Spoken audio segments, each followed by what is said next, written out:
Tax बचाने का हो टेंशन या फिर पेचीदे टैक्स नियमों की उलझन, अटका हो रिफंड या मुश्किल में फंसा हो आपका रिटर्न। हर मुश्किल सवाल का आसान जवाब है टैक्स गुरु, जहां आप ना सिर्फ अपना टैक्स बचाते हैं बल्कि हम टैक्स की उलझनों को सुलझाने के गुर भी आपको सिखाते हैं। नमस्कार, मैं हूं लक्ष्मण राय और आज आपके सवालों का जवाब देने के लिए हमारे साथ हैं जाने माने टैक्स एक्सपर्ट शरद कोहली साहब। सर, आपका स्वागत है CNBC आवाज में। हमने देखा है कि विदेश में रहने वाले भारतीय अपने घर पे परिवार को, माता पिता को पैसे भेजते रहे, लेकिन इन दिनों विदेश में पैसा भेजने का चलन बढ़ता जा रहा है। अगर रिजर्व बैंक के आंकड़ों को देखें तो पिछले 8 साल में बाहर भेजे जाने वाली रकम में करीब 280% से भी ज़्यादा की बढ़ोतरी हुई है। अब सवाल उठता है कि जो लोग बाहर पैसा भेजते हैं क्या उनको भी टैक्स देना पड़ता है? कोहली साहब, सवाल जायज़ है कि नहीं? बिल्कुल जायज़ है। और लक्ष्मण, पैसा लिबरलाइज रेमिटेंस स्कीम जो चलती है 2.5 लाख जो 2020 में शुरू की गई थी। जी हाँ, प्रति भारतीय ने स्कीम तो पहले से है, उसकी लिमिट चेंज की गई। प्रति भारतीय प्रति वर्ष आप $2.5 लाख तक एक साल में भेज सकते हो। लोग इसका भरपूर फायदा उठा रहे हैं, पढ़ाई लिखाई के लिए, लोन लेने के लिए, निवेश करने, लोन देने के लिए, निवेश करने के लिए, वगैरह वगैरह। तो देखिए, आप जब पैसा भेजते हैं तो 7 लाख रुपए, लक्ष्मण एक लिमिट नोट कर लीजिए, अगर 7 लाख रुपए से ऊपर की रकम बन रही है, और ये लक्ष्मण इंटरेस्टिंग बात है, 7 लाख जब तय की गई थी $10,000 जब रुपया $1 70 रुपए पे होता था, ये तब तय गई, पर अब लिमिट अभी भी 7 लाख है। तो अगर 7 लाख से ऊपर आप जाते हैं, इफेक्टिवली लिमिट कम हो गई है। हाँ, इफेक्टिवली देखा जाए तो बिल्कुल कम हो गई है। तो अगर आप 7 लाख से ऊपर जाते हैं तो उससे ऊपर जो भी अमाउंट होगा उस पे बैंक आपसे 5% TCS, tax collected at source, आपसे ले लेगा। और अगर आपके पास मान लीजिए लोन दे रहे हैं, आप कहीं लोन की एजुकेशन लोन लिया हुआ है, उसकी रीपेमेंट कर रहे हैं, तो 0.5% आपसे ये tax collected at source leviable उस अमाउंट पर होगा। तो ये जो अब TCS की बात करें तो मेरे मन में सवाल आया, कई बार हम लोग TCS यहाँ कटता है भारत में, तो अलग अलग तरीके से इसको हम लोग क्रेडिट ले सकते हैं। तो क्या बाहर जो पैसा भेजने पे TCS कटता है उसमें भी क्रेडिट लेने की सुविधा है? जी हाँ, बिल्कुल। ये जो TCS है, ये बैंक आपसे कलेक्ट करा के आप ही के पैन नंबर में, आप ही के अकाउंट में जमा कराएगा, और बाकायदा आप इसका 26A में जैसे आप TDS का क्रेडिट लेते हैं वैसे ही आप TCS का क्रेडिट लेंगे। मतलब यह है कि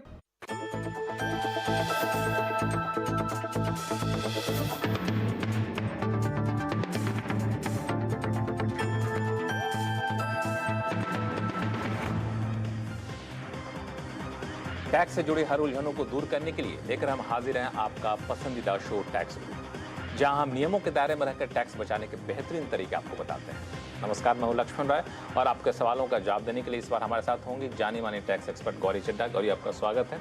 और गौरी इस बार शो में बहुत कुछ खास बताने वाली है, इसलिए अगले आधे घंटे तक कहीं जाइएगा नहीं, क्योंकि हम आपको बताने वाले हैं कि अगर आपने नौकरी बदली है या छटनी के हुए शिकार, तो कैसे बचाएं अपना इनकम टैक्स। खाली पड़ी प्रॉपर्टी पर भी क्या बनती है टैक्स की देनदारी, और साथ ही ये भी बताएंगे कि कंपनी के मर्जर के बाद शेयर पर कैसे चुकाएं कैपिटल गेन्स टैक्स। इन सारे मुद्दों पर बातचीत होगी, लेकिन सबसे पहला मुद्दा नौकरी को लेकर के। पिछले दिनों कई सारी खबरें आई थी कि इस कंपनी ने 100 एम्प्लॉय निकाल दिए, इस कंपनी ने 1000 एम्प्लॉय निकाल दिए, इस कंपनी ने 5000 एम्प्लॉय निकाल दिए। तो ऐसे में जो निकाले गए एम्प्लॉय हैं उनके ऊपर टैक्स की देनदारी कैसे बनती है?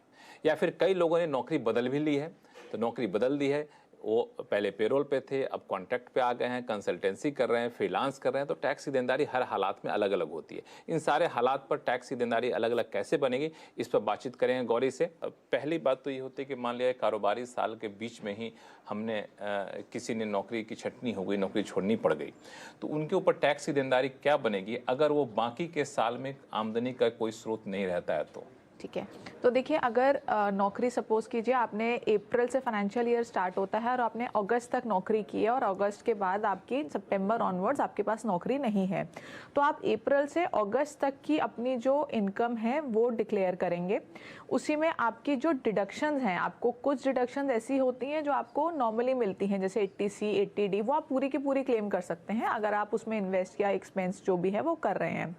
कुछ डिडक्शंस ऐसी होती हैं या एग्जेम्पशंस ऐसी होती हैं जो आपकी मंथ के हिसाब से लिंक्ड होती हैं, जैसे HRA है 80 जीजी का बेनिफिट है और ऐसी चीजें, वो आपको उन्हीं हिसाब से मिलेगी जितने महीने आपने काम किया है, उस हिसाब से आपको उसकी डिडक्शन मिलेगी या एग्जेम्पशन मिलेगी।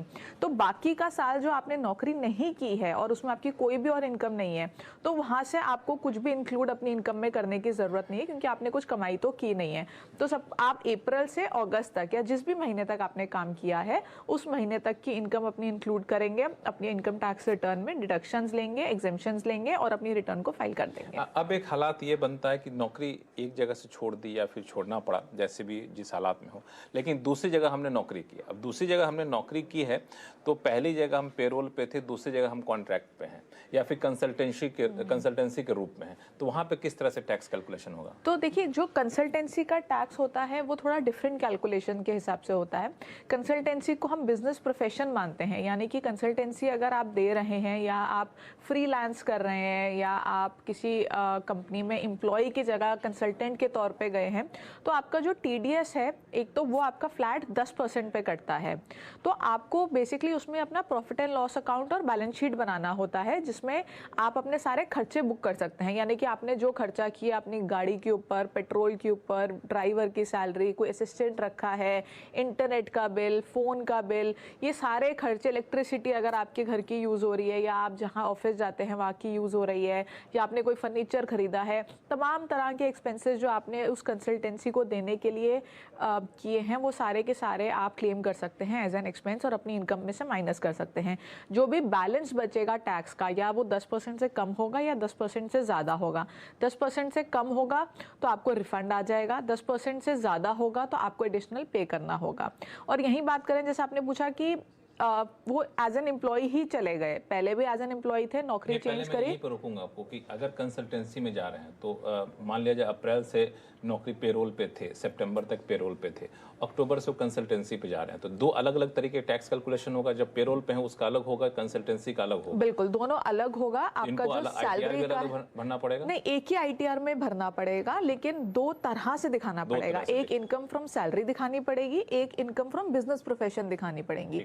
तो दो तरह की इनकम दिखानी पड़ेगी, लेकिन फॉर्म एक ही होगा, फॉर्म दो नहीं होंगे, लेकिन आपका कैलकुलेशन बदल जाएगा। बिल्कुल, बिल्कुल। अब एक हालात ये बनता है जो आप कहना चाह रही थी कि नौकरी बदल ली है या फिर वहां से छोड़ना पड़ा और दूसरी जगह नौकरी मिल गई है, ऐसे केस में किन किन बातों का ख्याल रखना चाहिए? तो देखिए, अगर आपने नौकरी कर रहे थे, एज एन एम्प्लॉय काम कर रहे थे और दूसरी कंपनी में भी आप एज एन एम्प्लॉय गए हैं, तो इसमें दो चीज़ें हो सकती हैं। पहली तो ये है कि आपने अपने नए एम्प्लॉयर को अपनी प्रीवियस एम्प्लॉयर की जो आपकी इनकम आई है, जो सैलरी आई है, वो सारी आपने डिक्लेयर कर दी। तो जो आपका नया एम्प्लॉयर है वो उस सैलरी को इंक्लूड करके उस हिसाब से आपका टीडीएस काट लेगा। लेकिन कई बार ऐसा होता है कि हम बताना नहीं चाहते कि पिछले एम्प्लॉयर से हमें कितनी सैलरी मिल रही थी और हम डिक्लेयर नहीं करते हैं, तो उस केस में जो नया एम्प्लॉयर है वो अपने हिसाब से टीडीएस काटेगा। तो अब आपको मिलेंगे दो फॉर्म 16, तो आपको दोनों फॉर्म 16 को मर्ज करना होगा और दोनों को कंबाइन करके आप अपनी रिटर्न भरेंगे। इसमें ध्यान देने वाली बात यह है कि आप जब दो फॉर्म 16 आपको मिलेंगे तो हो सकता है कि आपको जो बेसिक एग्जेम्पशन लिमिट है या स्टैंडर्ड डिडक्शन है या ऐसे जो भी डिडक्शंस हैं वो दो बार मिली होंगी, क्योंकि आपके प्रीवियस एम्प्लॉयर ने भी दी होगी, आपके नए एम्प्लॉयर ने भी दी होंगी, लेकिन आपको वो एक ही बार लेनी है, आप उसको दो बार नहीं ले सकते। तो आपको दो फॉर्म 16 मिलेंगे, दोनों को कंबाइन करके आप अपनी रिटर्न फाइल करेंगे। तो चलिए, तो इन सारी बातों का ख्याल रखिए। अगर आपने नौकरी बदली है या नौकरी बदलनी पड़ी है या फिर नौकरी पेरोल पे छोड़कर कंसल्टेंसी कर रहे हैं, किसी भी तरह के हालात में बदलाव हुए हैं, तो इन सारी बातों का ख्याल रखिएगा। फिर भी कोई उलझन हो आप हमें लिख भेजिएगा tax@moneycontrol.com पर, हम आपकी यहाँ पे जरूर मदद करेंगे। अब शुरू करते हैं सवाल जवाब का सिलसिला। सबसे पहले चलते हैं राजस्थान, जहां से जयपुर से भगवान कौरवानी जी हमारे साथ फोन लाइन पर जुड़ चुके हैं। नमस्कार, कैसे हैं आप? बढ़िया सर, अच्छे बढ़िया हूँ। बताएं क्या उलझन है? मेरा ये सवाल है कि हाँ, मैं नेक्स्ट ईयर में रिटायर हो रहा हूँ, तो हमारे यहाँ जो मैं बैंक ऑफ इंडिया जयपुर में पोस्टेड हूँ। अच्छा। तो हमारा रिटायरमेंट में क्या है, हमारे जो लीव इनकेशमेंट हो रही है जो 240 या सेंट्रल गवर्नमेंट का 300 है, वो सेंट्रल गवर्नमेंट के अंदर तो एग्जम्प्टेड है। क्या पब्लिक सेक्टर बैंक के अंदर exempted up to 3 lakh limit है या वो भी फुल एग्जम्प्टेड है? गौरी? नहीं, देखिए जो गवर्नमेंट एम्प्लॉयज़ होते हैं उनके लिए जो लीव इनकैशमेंट होती है वो पूरी की पूरी एग्जेम्प्ट होती है, लेकिन उसके अलावा जो भी एम्प्लॉयज़ होते हैं, चाहे वो नेशनलाइज्ड बैंक के एम्प्लॉयज़ हों, PSU के हों, वो सभी जो है सेंट्रल गवर्नमेंट एम्प्लॉय नहीं माने जाते। तो उनके केस में जो लिमिट है, जो आपको डिडक्शन मिलेगी, वो मैक्सिमम 3 लाख की मिलेगी। तो अगर आपको लीव इनकैशमेंट 3 लाख से ज़्यादा मिल रही है तो 3 लाख तक एग्जेम्प्ट है और उसके ऊपर की टैक्सेबल है। 3 लाख से कम मिल रही है तो जितनी मिल रही है वो सारी एग्जेम्प्ट है। तो आपकी जो थ्रेशोल्ड है वो है 3 लाख और आपको जो पूरी की पूरी लीव इनकैशमेंट मिल रही है वो नॉन टैक्सेबल नहीं होगी, क्योंकि आप गवर्नमेंट एम्प्लॉय नहीं माने जाएंगे। चलिए, तो कौरवानी साहब, उम्मीद करता हूँ आपकी उलझन दूर हो गई होगी। क्यों? बिल्कुल। और रिटायरमेंट के लिए आपको शुभकामनाएं। फिर भी कोई रिटायरमेंट के बाद भी कोई उलझन हो तो बताइएगा, हमारे पास कई सारे रिटायर्ड लोगों के फोन आते हैं, उनकी उलझने हम लोग दूर करते हैं। चलिए शुरू करते हैं, चलते हैं अगले सवाल पे, जो कि पटना बिहार से आया है, विपिन कुमार सिंह साहब का। हमारे साथ फोन लाइन पर जुड़ चुके हैं। विपिन जी नमस्कार, क्या उलझन है आपकी? नमस्कार जी जी नमस्कार। ये हम 16 के दिसंबर में रिटायर किए हैं जी, तो 17 के मार्च 31 तक का जो फॉर्म 16 मिला है हमको, उसमें मेरा पैसा जो इनकम टैक्स में कटना चाहिए मेरे विभाग के द्वारा वो काट लिया गया है, लेकिन वो विभाग से पैसा जमा नहीं किया गया है। अच्छा। और ये रकम लगभग 21,000 का था। अच्छा। और जिसका इंटरेस्ट तो 16 से बढ़ते बढ़ते अभी हो गया है 29,000 के आसपास। ठीक है। तो वो विभाग से जमा नहीं किया है, लेकिन डिमांड में हमको दिखाता है। इसके लिए हम क्या कर सकते हैं? क्या ये आपके फॉर्म 26A में रिफ्लेक्ट कर रहा है, अगर आपको जानकारी हो इसके बारे में? हाँ, नहीं, फॉर्म 16 में वो दिखाई दे रहा है। फॉर्म 26A में दिखाई दे रहा है क्या? नहीं, फॉर्म 26AS में वो दिखाई नहीं दे रहा है। अच्छा, क्योंकि विभाग जमा नहीं किया है विभाग के द्वारा। ठीक है, ठीक है। तो देखिए, इसमें कहीं ना कहीं कुछ गड़बड़ है, क्योंकि अगर आपका TDS कटा है और जमा हुआ है तभी वो 26A आपके फॉर्म 16 में आएगा। फॉर्म 16 में ऐसे नहीं आ सकता।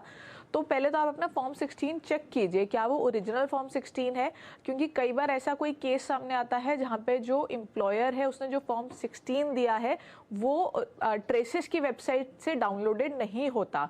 तो आप चेक कीजिए कि आपका जो फॉर्म 16 है वो ट्रेसेस की वेबसाइट से ही डाउनलोडेड है और ओरिजिनल है, ऑथेंटिक है, सरकारी वेबसाइट से सरकार के द्वारा दिया गया है।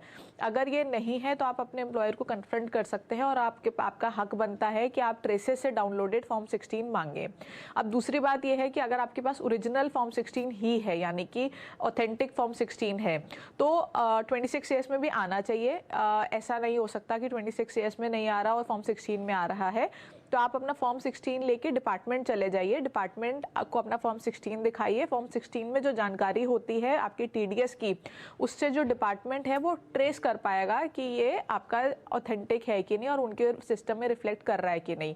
अगर आप उनके पास फॉर्म 16 लेके जाएंगे और कोई दिक्कत है, आपकी मैपिंग नहीं हुई है TDS की, तो वो मैप कर देंगे और आपकी प्रॉब्लम जो है वो सॉल्व हो जाएगी। तो इसमें कोई क्या ऑनलाइन व्यवस्था नहीं है कि हम ऑनलाइन ही अपनी बात? देखिए, ऑनलाइन बिल्कुल ग्रीवियंस आप रेज कर सकते हैं, आपके पास ऑप्शन है। लेकिन आप अगर पर्सनली जाएंगे तो थोड़ा सा आई थिंक बेटर हो पाएगा। और अगर आप अपना पर्सनली नहीं जाना चाहते हैं तो ग्रीवियंस रेज कीजिए। लेकिन ग्रीवियंस रेज करने का जो मेरा पर्सनल अनुमान है कि ये थोड़ा सा ना ऑनलाइन को जल्दी ख़त्म कर देते हैं और क्लियरली नहीं बताते हैं क्या प्रॉब्लम है। बार बार उस पर आप ग्रीवियंस रेज करते रहेंगे और आपकी प्रॉब्लम हो सकता है ना सॉल्व हो। लेकिन अगर आप जाएंगे पर्सनली तो मुझे लगता है कि इमीडिएटली प्रॉब्लम आपकी सॉल्व हो जाएगी। दोनों ही ऑप्शन है। अगर आप ऑनलाइन अपनी बातों को रेज करना चाहते हैं तो आप बता सकते हैं फॉर्म 16 अपलोड करके कि ये मेरा फॉर्म 16 यहाँ दिख रहा है, लेकिन हमें ये 26AS में नहीं दिख रहा है। और नहीं तो जैसा कि गौरी बता रही थी, आसपास अगर नज़दीक में है अगर इनकम टैक्स ऑफिस, अगर आप जाने में सक्षम है तो वहाँ भी जाके अपनी समस्या सुलझा सकते हैं। फिर भी समस्या नहीं सुलझे तो आप हमें लिखिएगा tax@moneycontrol.com पर। हम कोशिश करेंगे इसको इनकम टैक्स विभाग तक पहुँचाने की, ताकि आपकी समस्या सुलझ सके। चलते हैं अब लुधियाना, जहाँ से सुभाष कुमार जी हमारे साथ फोन लाइन पर जुड़ चुके हैं। सुभाष जी नमस्कार, क्या सवाल है आपके पास? जी सर, मेरा सवाल है कि मैंने अपना दिसंबर 19 में 250 शेयर लिए थे कॉर्पोरेशन बैंक के। ठीक है। 23 रुपए 35 पैसे के हिसाब से, और वो बैंक यूनियन बैंक में मर्ज हो गया। तो 16 अप्रैल को मेरे को 82 शेयर्स मिले यूनियन बैंक के। ठीक है। अब इसको मैं अगर बेचना चाहूँ तो मेरे को उसमें कैसे दिखाना पड़ेगा? कॉर्पोरेशन बैंक के शेयर तो मेरे पास है नहीं, ना ही बिक सकते हैं। मैं यूनियन बैंक के शेयर ही बेचूंगा, जो मेरे पास क्वांटिटी कम होके 82 रह गई और मेरा कॉस्टिंग पड़ा 7750। और जो अगर मैं जिस डेट को परचेज कॉर्पोरेशन बैंक के शेयर किए थे, डेट ऑफ परचेज वही दिखानी पड़ेगी कि या जो जिस डेट को मेरे को यूनियन बैंक के शेयर मिले वो दिखानी पड़ेगी? बड़ा कॉम्प्लिकेटेड मुद्दा। कई सारे बैंक एम्प्लॉय के पास ये समस्या हो, क्योंकि कई लोग जब बैंकों का शेयर, जिनके कई सारे बैंक के मर्जर हुए हैं, तो इसके बाद ये उन सभी लोगों के लिए काफी रिलेवेंट सवाल है। बताएं गौरी। देखिए, आप जब इसको सेल करेंगे तो आप अपना कैपिटल गेन बुक करेंगे। तो आप जब इसको सेल करेंगे, सेल वैल्यू तो आपने जिस अमाउंट पे सेल किया है आप वो ले लेंगे। जो डेट है वो आप ओरिजिनल डेट लेंगे जिस डेट पे आपने कॉर्पोरेशन बैंक को परचेज किया था। जो कॉस्ट ऑफ एक्विजिशन है वो आप टोटल जो आपकी कॉस्ट है, जो आपकी आई थिंक 250 इंटू 23.5 होनी चाहिए, जो आपकी कॉस्ट है वो लेंगे। उसको आप डिवाइडेड बाय कर दीजिए जो आपके पास एक्चुअल शेयर्स हैं, आई थिंक 82 बोला आपने, तो उसको आप 82 से डिवाइड कर दीजिए और जो आपकी कॉस्टिंग आएगी वो आपकी कॉस्ट ऑफ एक्विजिशन बन जाएगी। तो उसका जो डिफरेंस होगा वो आपका कैपिटल गेन बन जाएगा और उस पर आपको टैक्स देना होगा। और ये आई थिंक 2018 के बाद की बात है, तो इसमें ग्रैंडफादरिंग का तो सवाल ही नहीं उठता। नहीं, आप कह रहे हैं कि जो कॉस्ट ऑफ एक्विजिशन का डेट है, डेट तब से होगा जब से इन्होंने कॉर्पोरेशन बैंक के शेयर लिए हैं। हाँ जी। लेकिन हाँ जी। जब कैलकुलेट करें कैपिटल गेन्स तो इनको क्या करना पड़ेगा? उस कॉस्ट ऑफ एक्विजिशन को डिवाइड करना पड़ेगा। उस जो कॉस्ट है उसको डिवाइड करेंगे जो एक्चुअल शेयर्स अब हैं इनके पास, जो अलॉटेड शेयर्स हैं, यूनियन बैंक के जो मर्ज्ड शेयर जो आपको शेयर्स मिले हैं उससे डिवाइड करेंगे तो पर शेयर आपकी कॉस्ट आ जाएगी। तो उसके आधार पर आप अपना टैक्स कैलकुलेट कर सकते हैं। सुभाष जी, काफी पेचीदा मामला था, लेकिन मुझे लगता है उलझन दूर हो गई होगी आपकी, और इस हिसाब से अपना टैक्स की देनदारी तय कर सकते हैं। फिलहाल वक्त है छोटे से ब्रेक का। ब्रेक के बाद बताएंगे खाली पड़ी प्रॉपर्टी पर भी क्या चुकाना होगा टैक्स, बताएंगे छोटे से ब्रेक के बाद।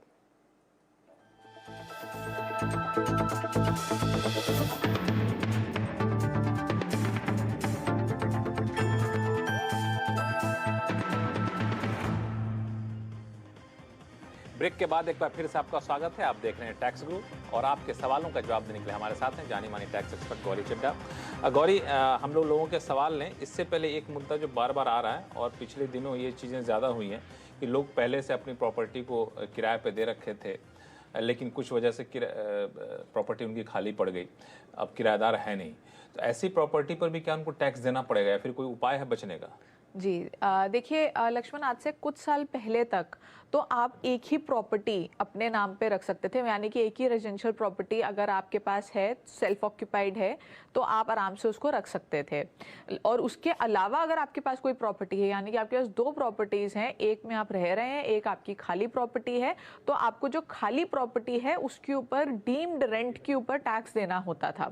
लेकिन 2019 के बजट में इसको चेंज किया गया और बोला गया कि आप दो प्रॉपर्टी अपने नाम पे रख सकते हैं जो सेल्फ ऑक्यूपाइड हैं। इसके अलावा जो भी प्रॉपर्टी आपके नाम पे होगी, जैसे आपने 3 घर खरीद लिए, 2 आपने सेल्फ ऑक्यूपाई कर लिए, तीसरा आपने खाली छोड़ दिया, तो जो खाली आपने छोड़ा है उसके ऊपर आपको डीम्ड रेंट देना होगा। या तो आप उसको एक्चुअल में रेंट पे चढ़ाइए, उसकी रेंटल इनकम पे टैक्स दीजिए। अगर आप एक्चुअल में उसको रेंट पे नहीं चढ़ा रहे हैं तो हम मान लेंगे कि वो रेंट पे चढ़ा हुआ है और आपको उससे इनकम आ रही है और हम उस पर आपसे टैक्स ले लेंगे। इसका कारण मुझे ये समझ आता है कि लोगों के पास रहने के लिए सबके पास घर नहीं होता और जो हाई वैल्यू हाई HNI लोग होते हैं वो बहुत सारे घर इकट्ठे करके रख लेते हैं।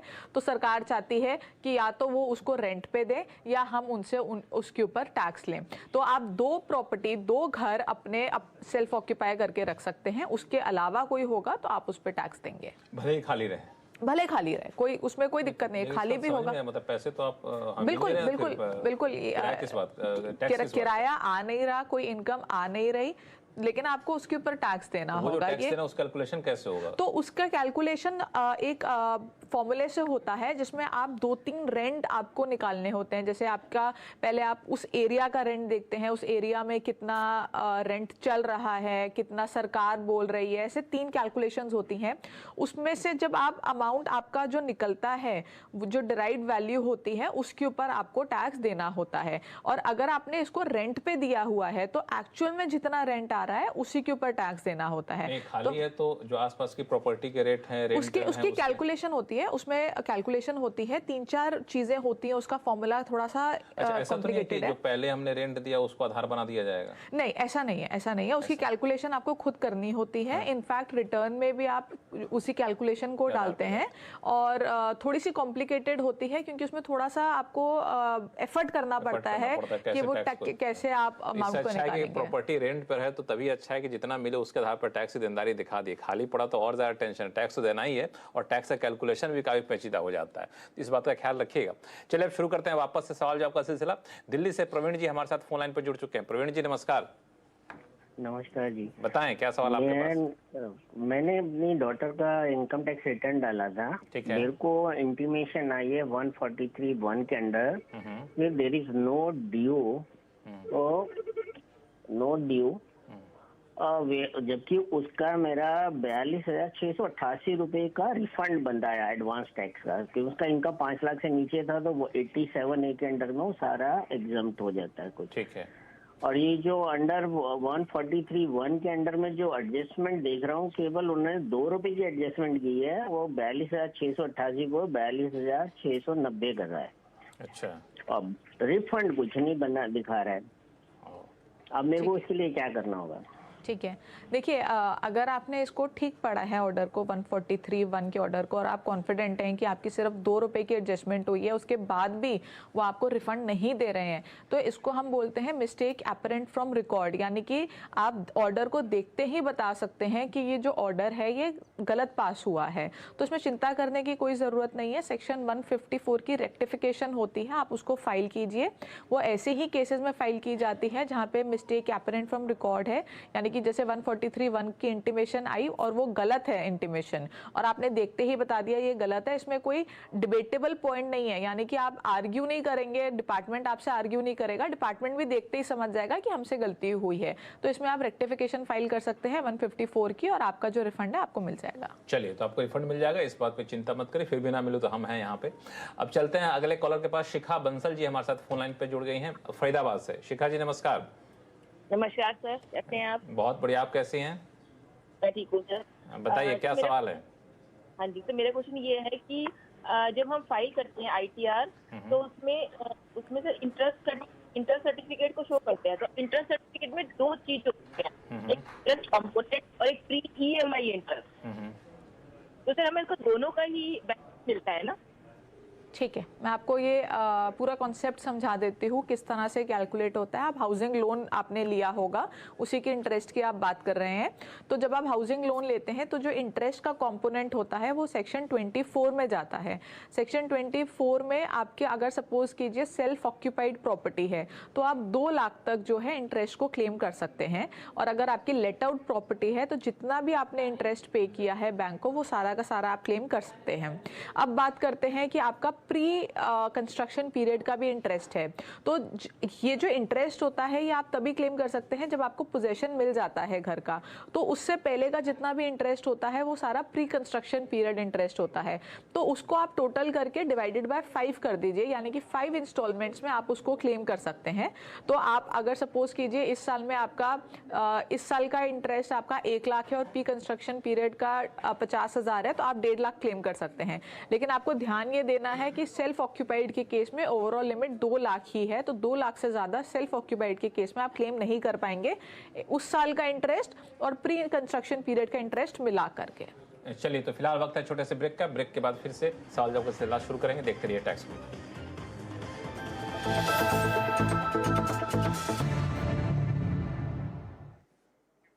चलिए अब सीधे चलते हैं धनबाद, जहां से जितेंद्र सिंह जी हमारे साथ फोन लाइन पर जुड़ चुके हैं। जितेंद्र जी नमस्कार, क्या सवाल आपके पास? नमस्कार सर जी। जी सर, मेरा ये था, मैं एक फ्लैट खरीदा हूँ जिसमें ये जो लैंड ओनर है उनका पार्ट है। ठीक है।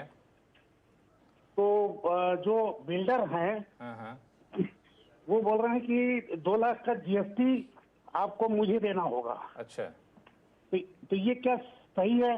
GST देना पड़ेगा? बिल्डर को देना होगा क्या? देखिए जो आपने परचेज क्या किया है, लैंड या building? Building, apartment, flat. Ready to move in है? जी जी। आपने कोई लैंड परचेज किया है तो उसके ऊपर आपको कोई जीएसटी नहीं देना होता।